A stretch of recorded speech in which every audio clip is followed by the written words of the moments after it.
di dalamnya, ya. Jadi bismillah itu untuk Al-Fatihah sudah merupakan satu ayat. Nah, yang berikut nuzul Quran, di situ kita mempelajari tentang isi-isi dari Al-Quran. Di dalam Al-Quran itu berapa surah? 114.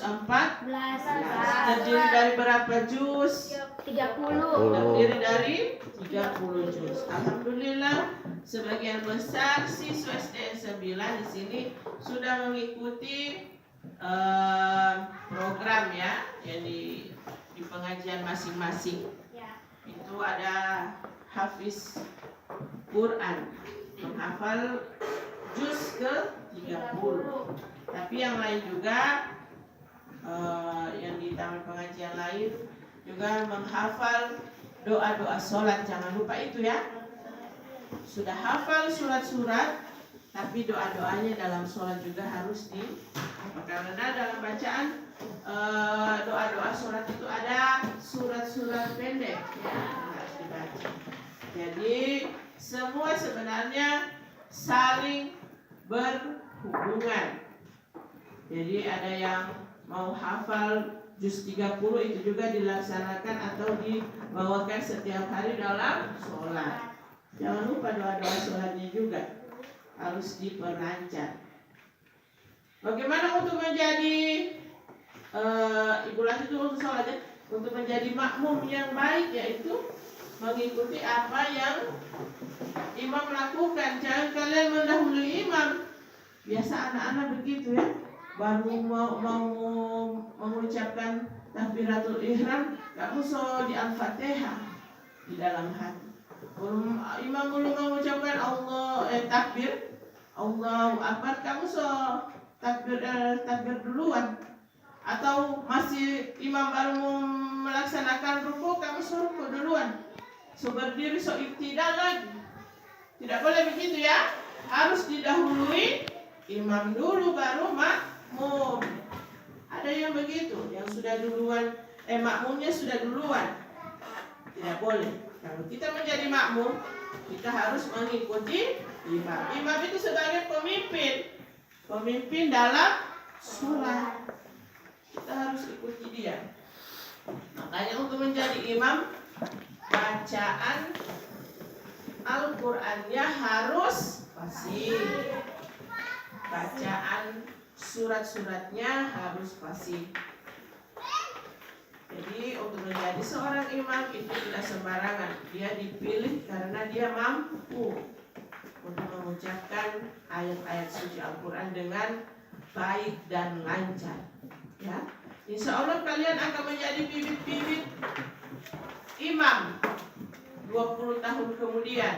Amin. Atau menjadi hafiz Quran. Amin. Kalau kalian menjadi hafiz Quran, kalian akan menghadiahkan orang tua kalian mahkota di surga. Siapa yang tidak mau? Mau semua? Iya. Pasti ya. Siapa tidak bisa menghadiah, memberikan berlian emas di dunia, kalian akan mendapatkannya di surga nanti. Menghadiahkan mahkota kepada kedua orang tua, khususnya kepada ibu. Jadi yang tidak mengikuti pengajian, ibu tidak mau sebutkan. Yang tidak pernah ikut TPQ di luar sana, di bawah maupun di atas, segera. Mumpung kalian masih belum terlalu dewasa. Kalau sudah dewasa sudah susah menghafal surat-suratnya, sudah banyak yang dipikirkan. Kalau masih anak-anak begini masih dibukakan pikirannya untuk menghafal doa-doa atau surat-surat pendek. Ibu tidak mau sebutkan siapa yang tidak pergi ke taman pengajian di sini, sadar diri saja. Cuma pergi tidak dipungut biaya kan? Mau pilih mau yang di atas atau di bawah, terserah. Kalau yang di bawah bagus, di atas juga bagus, tidak ada yang jelek.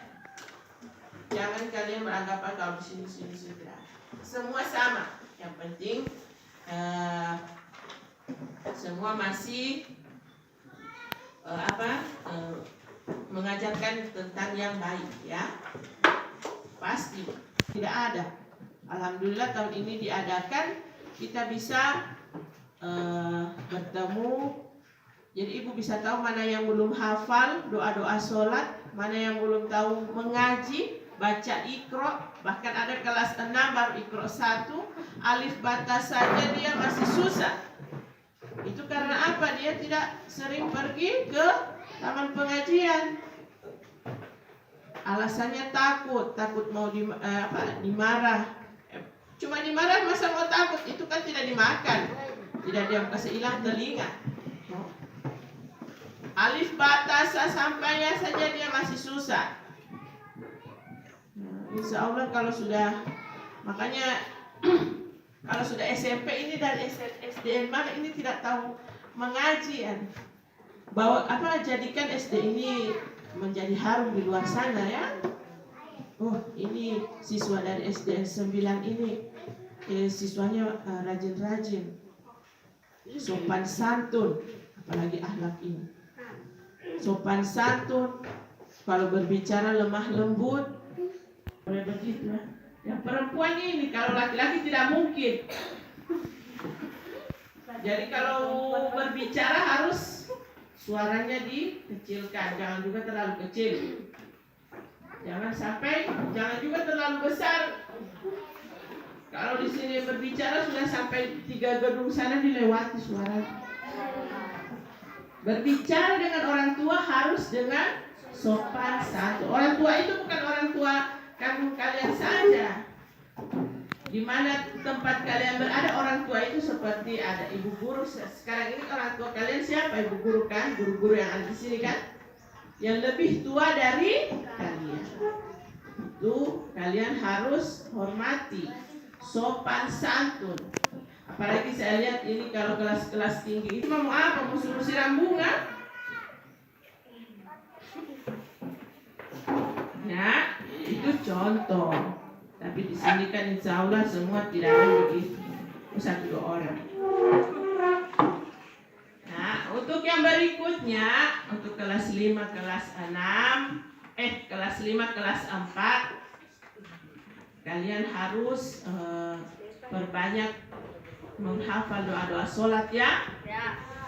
Ada betul ada di materi pembelajaran agama, tapi perjumpaan kita kan hanya seminggu sekali, itu tidak cukup.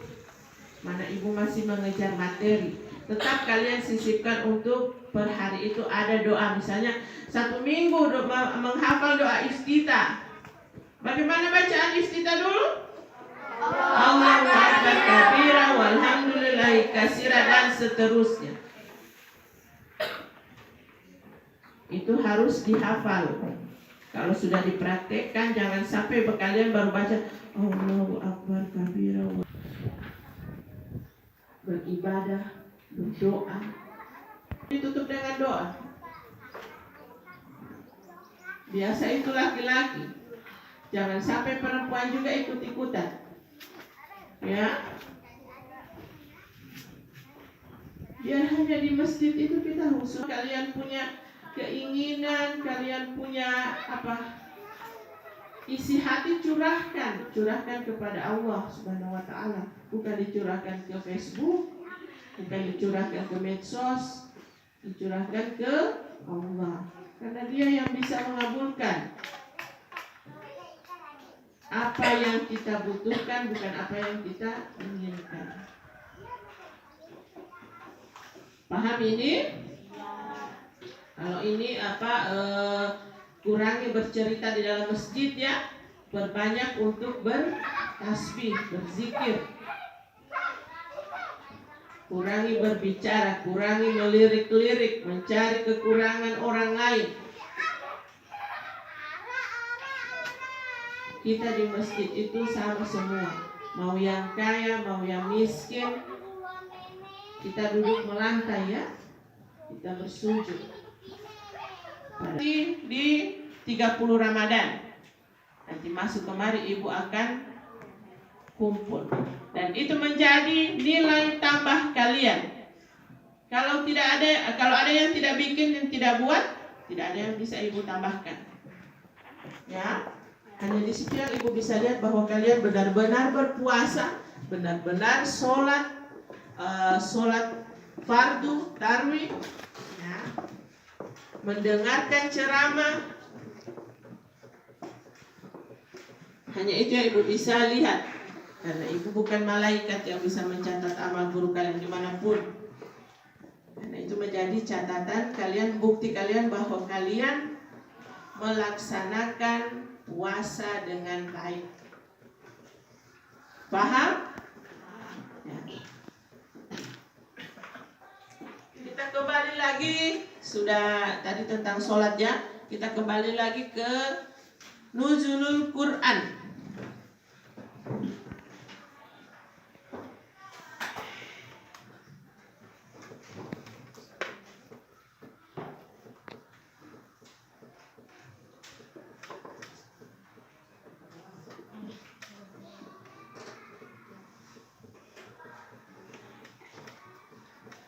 Nuzul Quran itu biasa kita sebut dengan malam Lailatul Qadar, di mana Al-Quran diturunkan melalui malaikat Jibril kepada Nabi Muhammad SAW secara berangsur-angsur, tidak sekalian. Ya, jadi urutan surat-surat yang sekarang yang sudah dibukukan itu pada saat diturunkan itu dia tidak sama. Bukan kalau di Al-Quran sekarang ini kan Al-Fatihah yang pertama. Itu bukan jadi mesti waktu pertama kali Al-Fatihah itu yang diturunkan oleh malaikat Jibril, bukan. Sedangkan itu yang kita ketahui bahwa yang turun pada pertama kali ya ini surat Al-Alaq ayat 1 sampai 5. Tidak lengkap. Seharusnya Al-Alaq itu 1 sampai 19. Ya. Nah, habis itu surat apa yang diturunkan 3 tahun kemudian, yakni surat An-Nasr. Ya. Jadi tidak berurutan sesuai dengan apa yang ada di Al-Quran. Semua itu ada sebab, semua itu ada sesuai dengan kondisi pada saat itu. Dan Al-Quran itu diturunkan hanya pada 2 tempat, di Mekah dan di Madinah. Jadi ada yang surat tergolong Makkiyah, ada juga yang tergolong Madaniyah. Jadi biasanya itu ada di soal-soal, misalnya surat Atin diturunkan di kota Mekah misalnya ya. Misalnya itu materi di kelas 5. Masih ingat kelas 6? Ya. Terus yang berikut, di dalam Al-Quran terdapat 114 surat.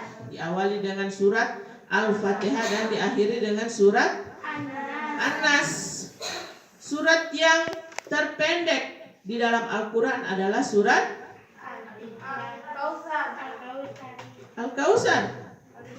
An-Nasru, ya. An-Nasru berapa ayat?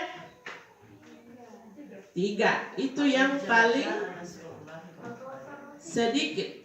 Ya, sama-sama. Usahakan ini kita